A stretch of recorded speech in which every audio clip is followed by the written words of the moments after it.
ব্রাহ্মণদের আলোচনা কেন?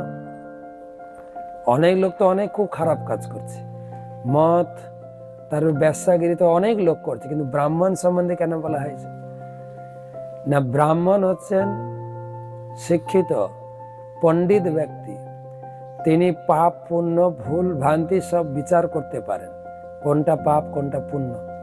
সাধারণ লোকের পাপ পুণ্য বিচার নেই, যা ওসব পাপটা বললেও তারা মানে না, কিন্তু ব্রাহ্মণকে মেনে চলতে হয়।